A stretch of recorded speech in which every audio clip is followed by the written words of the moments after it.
قد كفاني علم ربي من سؤالي واختياري فدعائي وابتهالي.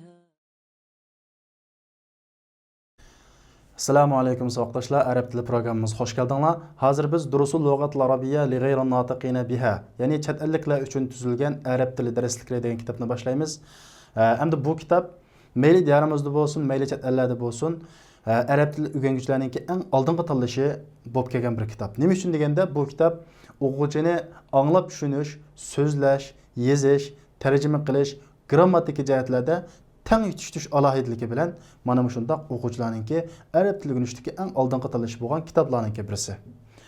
Saudiya Arabiston Madina Munavvar Islom universitetiningki arab tili institutininki darslik kitobi. Endi bu kitob jami 3 qism kitobdan tuzilgan kitob. Bu o'quvchilarningki saviyasini tadrijiy, bayatın deganimizdek so'zlash, anglab tushunish, grammatikalik jihatlarda tadrijiy yetishtiradigan yaxshi bir kitob. Endi biz darsimizni boshlashdan ilgari dars o'tish uslubi, o'quvchilarga darsdagi qo'yiladigan talablar haqida qisqacha to'xtalib o'tamiz. Endi biz darsimizni so'zlashdan ilgari oldi bilan shu darsdagi o'quvchilarga o'rgatmoqchi bo'lgan asosliq mazmunni so'zlab tushuntirib bo'lgandan keyin darsimizni boshlaymiz. Endi o'quvchilar qo'yilgan talab nima deganda, cho'qim birinchi qism kitobningki yangi so'zliklar bilan tekstni pishiq yodlaysizlar. Agar sizlar birinchi qism kitobningki so'zlik bilan tekstni pishiq yodlamagan ahvol ostida ikkinchi qism kitobga chiqqan vaqtinglarda qiynalib qoladigan, yetishmaydigan ahvollar ko'riladi. Shunga bu cho'qim sizlarga qo'yilgan talablarning birisi. İkinci birisi nima deganda, ikkinchi birisi darsni so'zlashdan ilgari men tushuntirgan grammatikalik mazmunlarni kundalik xotir qoldirib yozib ma'sizlar. Shundaqla uni pishiq yodlaysizlar va mashqlarda berilgan tavsiyalarga amaliy tatbiqlab ishlab o'zlashtirsizlar. Xo'sh, unda bo'lsa biz darsimizni boshlab ketaylik. Endi bugun o'qimoqchi bo'lganimiz birinchi qism, birinchi dars. Xo'sh. Endi bugungi birinchi darsda o'rgatmoqchi bo'lgan mazmun nima deganda, hadani o'rgatmoqchi. Bugungi darsimizning asosliq mazmuni o'sha hada atrofida bo'ladi. Hada degan nima degan gap? Hada deganimiz Uyg'ur tilimizdagi bu degan gap. Ya'ni yaqindagi ko'z oldimizdagi narsani qanday qilamiz? Ko'rsatamiz. Xo'sh, endi buning bizning Uyg'ur tilimizdagi bu o'xshamaydigan tarafi qaysi deganda, bu faqat erlarni ko'rsatish uchun ishlatiladi. Erlarni. Buningda ayollarni ko'rsatmaymiz. Ayollarni bu demoqchi bo'lsak, hada ishlatmaymiz. Faqat erlarni ko'rsatamiz. Ikkinchi xil farqi nima deganda, bu faqat yolg'iz birlik narsalarni ko'rsatish uchun ishlatiladi. Masalan, bir odam bo'lsa yoki bir xil narsa bo'lsa, shuni ko'rsatish uchun qanday qilamiz? Ishlatamiz. Agar ko'p narsa bo'lib qolsa, buni ko'rsatish uchun hadani ishlatmaymiz. Xo'sh, unda bo'lsa, hadaning tushuntirilishi nima deganda, hada ko'z oldimizdagi erlik, birlik shakldagi narsalarni ko'rsatish uchun qanday qilinadi? Ishlatiladigan ko'rsatish olmishi. Ko'rsatish nimasi? Olmishi. Tarjimasi bu degan gap. Endi ikkinchi qilib o'rgatmoqchi bo'lgan mazmun nima deganda, ikkinchi qilib bugungi darsimizda o'rgatmoqchi bo'lgan mazmunning birisi ma. Ma Uyg'ur tilimizdagi nima degan gap. Endi bu odatda shaylarni, narsalarni so'rash uchun ishlatiladi. Endi qanday narsalarni so'rash uchun ishlatiladi deganda, bu faqat aqlsiz narsalarni so'rash uchun ishlatiladi. Hayvon narsalarga o'xshash. Masalan, hadaning tarjimasi bu degan bo'ldi. Ma'ning tarjimasi nima degan bo'ldi. Ikkisini qo'shsak, ma hada bu nima degan bo'ldi. Ma hada bu nima. Endi kitobni ko'rsatib turib, bu nima demoqchi bo'lsak, ma hada deymiz. Bir qo'yni ko'rsatib turib, bu nima demoqchi bo'lsak, ma hada deymiz. Ammo odamni ko'rsatib turib, bu nima demoqchi bo'lsak, ma'ni ishlatmaymiz. Nima uchun? Ma faqat aqlsiz narsalarni so'rash uchun qanday qilinadi? Ishlatiladi. Ammo hada bu mayli jonliq, mayli jonsiz, mayli aqlsiz, mayli aqlliq bo'lsin, faqat aylik shakldagi narsalarni ko'rsatsak bo'ladi. Ammo ma faqat aqlsiz narsalarni so'rash uchun qanday qilinadi? Ishlatiladi. Yig'ib aytgan vaqtimizda ma'noning tushuntirilishi aqlsiz shaylarni, narsalarni so'rash uchun ishlatiladigan so'roq qo'shimchasi deb tushunsanlar bo'ladi. Endi buni biz alif deb qo'yamiz, shundaqmi? Endi A'ning tarjimasi mu degan gap. Mu. Masalan, ahada bo'lsa, bumu degan gap. Qaranglar. Ahada, bumu. Demak, alif harfi istifham deb ataymiz buni arab tilida. Ya'ni savol so'rash nimasi? Harfi. Savol so'rash harfi. Mu degan tarjimasi bor. Man degan kim degan gap. Tarjimasi nima? Kim. Mana bu aqlliq narsalarni so'rash uchun ishlatilgan qo'shimcha mana bu. Ma bilan manning farqi shu. Ma nima degan gap bu aqlsiz narsalarni so'rash uchun ishlatiladi. Man kim degan gap bu aqlliq kishilarni qanday qilish uchun so'rash uchun ishlatiladi. Masalan, man hada desak, bu cho'qim bir er kishini ko'rsatib turib so'rgan savol bo'ladi. Bu kim degan bo'ladi. Man hada bu kim? Endi la. La deganimiz yo'q, yo'q degan ma'nolar bor. Ko'pincha hollarda yo'q degan ma'nosi bor. Bugungi darsimizda asosliq sizlarga o'rgatmoqchi bo'lgan ma'nosi yo'q degan gap. Na'am bo'lsa ha bu bo'lish shakldagi javob berish qo'shimchasi. Ya'ni na'am, ha degan gap. Endi buning qolgan amaliy misollarini biz tekstni o'qish jarayonida tunishib o'tamiz. Endi bugungi darsda chiqqan so'zlarning hammasi sizlarga nisbatan yangi so'zliklar. Shunga buning uchun bugungi darslarningki so'zliklarning hammani pishiq yodlaysizlar. Bismillahirrohmanirrohim. Ad-darsul awwal. Birinchi dars. Ad-dars deganimiz dars degan gap. Al-awwal birinchi. Ad-darsul awwal birinchi dars. Hada bu. Hada beytun. Bu uy. Beytun degan nima? Uy degan gap. Ya'ni bu yer yuzidagi uylarni ko'rsatadi. Bina uy ishlatilmaydi. Beytun asosliq bu umummandlik uyni ko'rsatiladi. Ammo biz muayyanlashtirgan vaqtimizda asosliq yer yuzidagi uylarni ko'rsatadi. Hada beytun. Bu uy. Hada masjidun. Bu masjid. Hada babun. Bu eshik. Hada kitabun. Bu kitap. Hada qalamun. Bu qalam. Hada miftahun. Bu ochqich. Ya'ni kitabun degan kitob, qalamun, qalam, miftahun, ochqich. Hada maktabun. Bu ustal. Hada sarirun. Bu karvat. Hada kursiyun. Bu o'rindiq. Maktabun ustal, sarirun karvat, kursiyun o'rindiq. Endi ikkinchi betimizda o'rgatmoqchi bo'lgan mazmun ma hada. Biz ma'ni qisqacha tushuntirgan, nima degan gap. Bu aqlsiz narsalarni so'rash uchun ishlatiladi degan. Diqqat qilaylik. Ma hada bu nima? Ma hada bu nima? Hada beytun. Bu uy. Hada beytun. Bu uymi? Naam, hada beytun. Shundoq.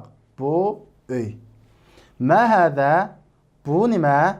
Bu nima ekan? Hada qamisun. Bu ko'nglak. Qamisun deganimiz ko'nglak. Hada sarirun.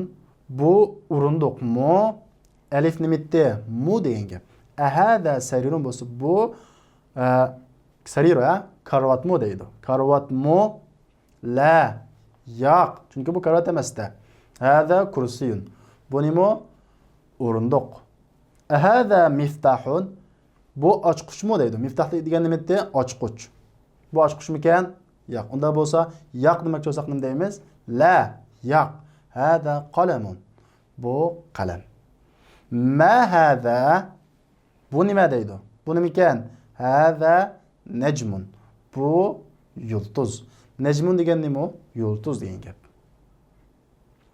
Xo'sh, bugungi darsimizdanki teksti tugadi. Endi sizlar bugungi darslarni takror o'qish bilan birga yodlaysizlar. Ma hada deydi. Bu nima deydi? Albatta ko'nikmalarningki men bir qanchasini sizlarga ulgu bo'lish uchun ishlab beraman, qolganini o'zinglar ishlaysizlar. Ma hada bu nima? Ma hada bu nima? Ma hada bu nima? Bizga tuanda resimni berib, buningdan savol so'rgan. Buning javobini sizlar ishlaysizlar. Masalan, ma hada deydi. Bu nima deydi? Bu nima ekan? Ochqush. Unda bo'lsa, bu ochqush demakchi bo'lsak nima deymiz? Hada miftahun.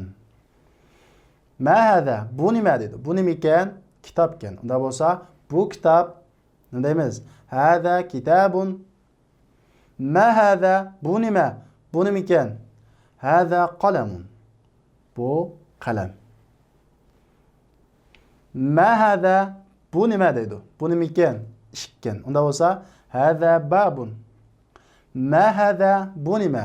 Bu uy. Bu ikki misolni o'zingizlar ishlab boqinglar. Arabcha bu uy desanglar bo'ladi.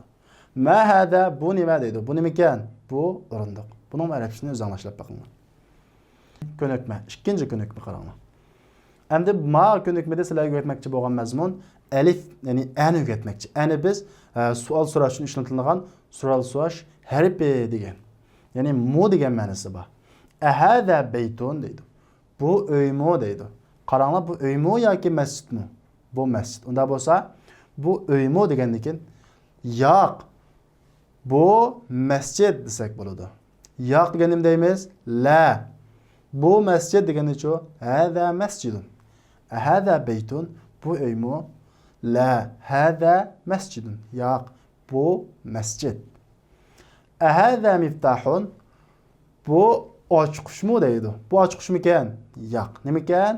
Qalam ekan. Unda bo'lsa, yo'q, bu qalam. La, hada qalamun. Yo'q, bu qalam. Endi bu ikkisini o'zingizlar ishlab boqinglar, qaranglar. Bu ko'nglakmi deydi. Ko'nglakmi ekan? Ha, bu ko'nglak. Buni arabchasini ishlaysizlar. Bu yulduzmi deydi. Yulduzmi ekan? Ha, bu yulduz. Buni tekstni o'zingizlar yodlab bo'lgandan keyin buni ishlaysizlar. Uchinchisi iqro vaktub deydi. Iqro degan o'qing degan gap. Vaktub va uktub, ya'ni o'qing va yozing. Endi bu ko'nikmadagi bu topshiriqni sizlar daftaringizga ko'chirib, arabchasini ko'chirib yozasizlar, uyg'urchasiga tarjima qilib ishlaysizlar daftaringizga. Men buni bir qanchisini sizlarga ishlab beraman. Hada maktabun. Bu ustal. Hada masjidun. Bu masjid. Hada qalamun. Bu qalam. Hada sarirun. Bu karavot. Xo'sh, qolganini o'zingizlar ishlaysizlar.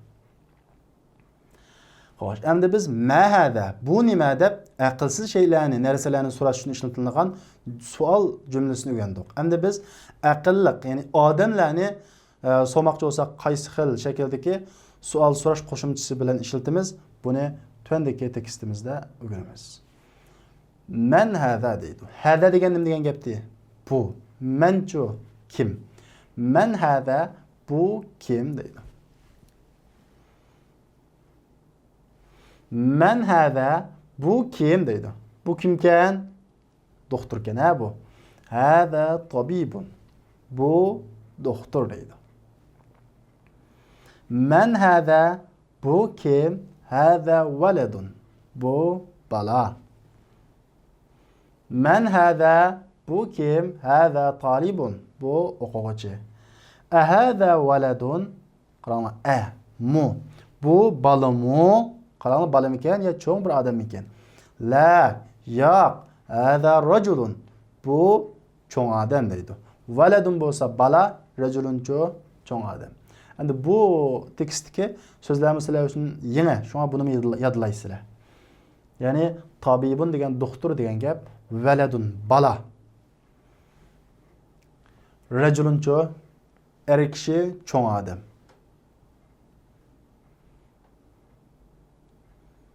Endi ma teksti sizlarga men bilan ma'ninki farqini sizlarga ko'rsatmoqchi. Ya'ni ma'ni nimaga ishlatdi, menni nimaga ishlatdi? Qarab turinglar. Ma hada, bu nima deydi? Bu nima? Hada masjidun, bu masjid. Man hada, bu kim? Hada tajirun. Bu ikki jumla qaraydigan bo'lsak, aqlsiz bir narsa bo'lg'achqa buningga ma ishlatdi. Nima deb? Bu odam, ya'ni aqlli odam bo'lg'achqa buningga man ishlatdi. Kim deb? Hada tajirun. Bu savdogar. Tajirun degan savdogar, tijoratchi degan gap. Hada kalbun. Bu it. Ehâzâ kelbun, bu itmi deydi. Qarang, bu itmiken? Yo'q. Unda bo'lsin deymiz. La, yo'q. Hâzâ qittun, bu mushuk. Hâzâ himarun, bu eshak. Ehâzâ himarun, bu eshakmi deydi. Bu eshakmikan ya nimikan? Otkan. La, hâzâ hisanun. Yo'q, bu at. Himar degan eshak, hisanunchu at. Va ma hâzâ deydi. Bu degan gap, va degan gap Uyg'ur tilidagi. Va bu nima? Hâzâ jamalun. Bu tuga. Ma hâzâ, bu nima deydi. Bu nimikan? Xo'roz. Hâzâ dikun. Bu xo'roz. Men hâzâ, bu kim? Hâzâ mudarrisun. Bu o'qituvchi.